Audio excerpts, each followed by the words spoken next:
Hello students, welcome to Faisal concepts. Students, आज की video में जो हम टॉपिक डिस्कस करने वाले हैं उसका नाम है लीनियर प्रोग्रामिंग।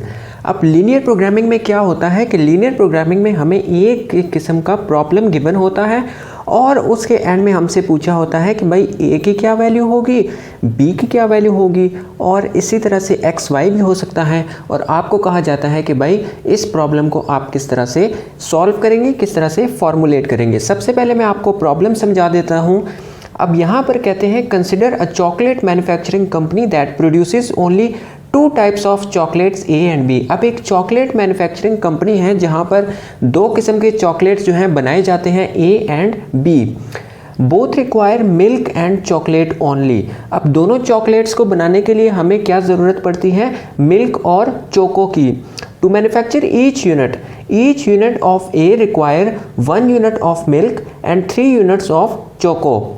अब यूनिट ए को बनाने के लिए मिल्क का 1 यूनिट और चोको का 3 यूनिट्स रिक्वायर होते हैं। अब बी का चॉकलेट बी जो है उसका 1 यूनिट बनाने के लिए 1 यूनिट ऑफ मिल्क और चोको के 2 यूनिट्स रिक्वायर होते हैं। The company kitchen has total 5 units of milk. Company का किचन है उसमें 5 यूनिट्स ऑफ टोटल मिल्क्स हैं और 12 यूनिट्स ऑफ चोको मौजूद हैं। जहाँ पर वो प्रॉफिट बना रही है ₹6 पर यूनिट ए सोल्ड। जब चॉकलेट ए सोल्ड होता है तो ₹6 का प्रॉफिट बनाती है और चॉकलेट बी सोल्ड होता है तो ₹5 का प्रॉफिट बनाती है पर unit.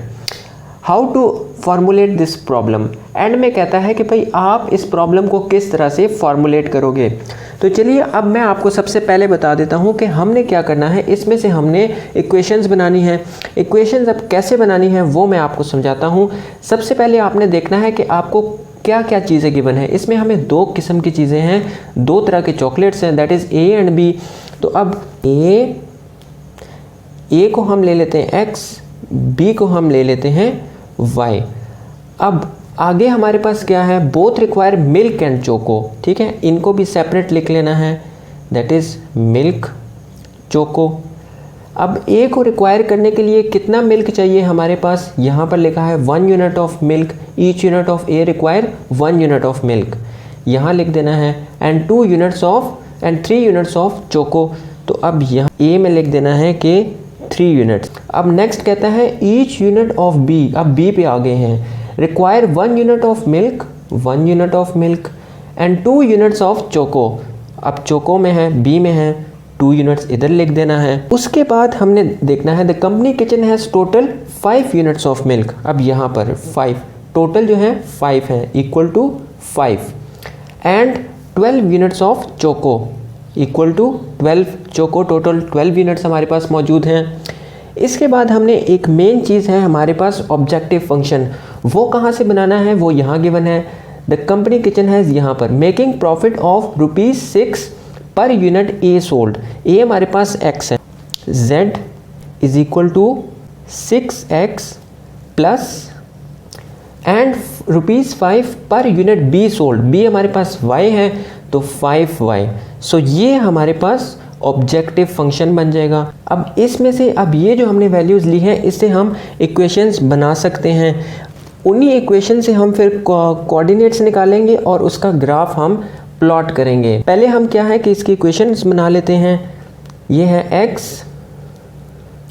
Plus y is equal to 5।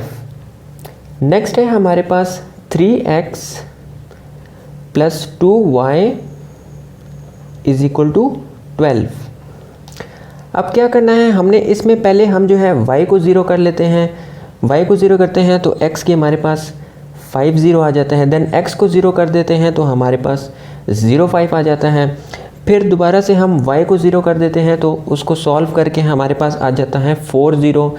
Then x को 0 कर देते हैं तो हमारे पास आ जाता है 0 0 0। ठीक है, अब इसको हम ग्राफ में प्लॉट कर लेते हैं। मैक्सिमम वैल्यू हमारे पास क्या है, दैट इज़ 5। तो यहाँ पर हम 0 कर लेंगे, 1 2 3 4 एंड 5। यहाँ पर भी 5 तक ले जाएंगे, 3 4 एंड 5। अब यहाँ तक हम ले आए हैं। उसके बाद हमने क्या करना है, इनको हम इधर प्लॉट कर लेते हैं। 5 है, x पे 5 है, राइट। फर्स्ट हमने ये कर लिया, ये हमारे पास डन हो गया। उसके बाद नेक्स्ट है 0,5, ये इधर कर दिया, ये भी डन हो गया। उसके बाद नेक्स्ट है हमारे पास 4,0, एक्स एक्सिस पे 4 है, ये यहाँ पर आ जाएगा, ये भी हो गया। Next one is 0, 0, right. अब हम अगर इसको कर लेते हैं ज्वाइन, अब इसको 4, 0 था, इस वाले को पहले हम यहाँ से स्टार्ट करते हैं, दैट इज़ 5, 0, इसको थोड़ा ऊपर कर लेंगे और इसको हम ऐसे ले आएंगे, ठीक है। नेक्स्ट वाला हमारे पास 0,5, तो वो यहीं पर रह जाएगा, उसको हम नहीं कर सकते। अब यहाँ से नेक्स्ट ये वाला है, दैट इज़ 4, 0, अब इसको हम ले जाते हैं इधर, ठीक है। अब यहाँ पे ये देखें, ये यहाँ पर आ गया पॉइंट ऑफ इंटरसेक्शन। अब हमने क्या करना है, हमने यहाँ से लेने हैं कॉर्नर पॉइंट्स। कॉर्नर पॉइंट्स हमारे पास कितने बनेंगे यहाँ पर, 1, 2, 3 एंड ये जो है पॉइंट ऑफ इंटरसेक्शन 4। अब हम कॉर्नर पॉइंट्स ले लेते हैं, यहाँ से हम लेते हैं A, B, C and this is D। अब हमने ये वाला जो इनवर्ड सारा एरिया है इसको यूज़ करना है और कॉर्नर पॉइंट्स भी हमने सिर्फ इनवर्ड एरियाज़ के लेने हैं। अब कॉर्नर पॉइंट्स हमारे पास क्या बनेंगे वो मैं यहाँ पर लिख देता हूँ। कॉर्नर पॉइंट्स A, उसके कोऑर्डिनेट्स क्या हैं, दैट इज़ 0, 0, B यहाँ पर है, दैट इज़ 4, 0। नेक्स्ट हमारे पास है C, that is 0,5 and next है D। अब D को हमने कैलकुलेट करना है, D हमारे पास देख सकते हैं अभी अवेलेबल नहीं है, तो उसको हम कैलकुलेट करेंगे। किस तरह से कैलकुलेट करेंगे, अब हम जो है हमारे पास जो इक्वेशंस हैं ये वाली, इसको हम थोड़ा सा मॉडिफाई करके हम D की कोऑर्डिनेट्स जो हैं वो कैलकुलेट करेंगे। अब हम करते हैं 3x प्लस, अब जो हमारे पास ये वाली इक्वेशन है उसको हम मल्टीप्लाई कर देते हैं 3 के साथ, 3x plus 3y is equal to 15, ठीक है। ये इक्वेशन 1 को हमने इस वाली को मल्टीप्लाई किया 3 के साथ और ये एज इट इज़ आ जाएगी 3x plus 2y is equal to 12। ये हमारे पास कैंसिल हो जाएगा एज इट इज़ और यहाँ पर हमारे पास वैल्यू आ जाएगी y और उसको हम प्लस माइनस कर लेते हैं, y इज इक्वल टू 3। अब y की वैल्यू हमारे पास आ गई है d के लिए और उसके बाद हमने क्या करना है, इस वैल्यू को इक्वेशन 1 में पुट कर देंगे, x plus 3 is equal to 5, तो x की वैल्यू आ जाएगी हमारे पास 2। अब d के कोऑर्डिनेट्स हमारे पास आ गए हैं, दैट इज़ 2, 3। अब ये सारी वैल्यूज़ हमने क्या करनी है कि ऑब्जेक्टिव फंक्शन में ये जो कॉर्नर पॉइंट्स की वैल्यूज़ हैं इसको हमने पुट करना है हमारे ऑब्जेक्टिव फंक्शन में।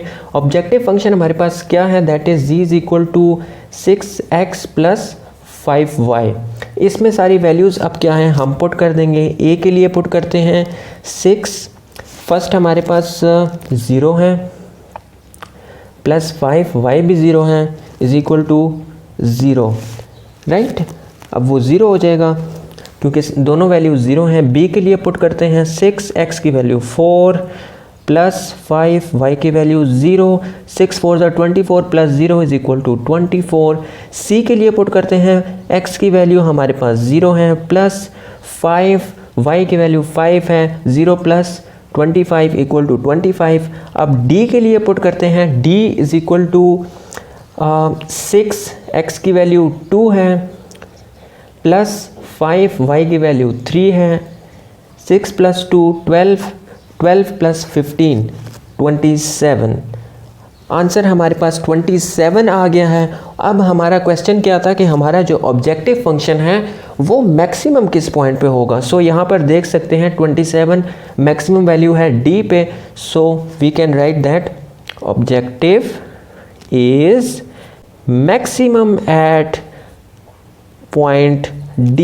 तो D पॉइंट पे ऑब्जेक्टिव फंक्शन की हमारे पास मैक्सिमम वैल्यू आई है। तो इस तरह से आप कोई भी लीनियर प्रोग्रामिंग की प्रॉब्लम आपको दी जाती है, इस तरह से आप सॉल्व कर सकते हैं।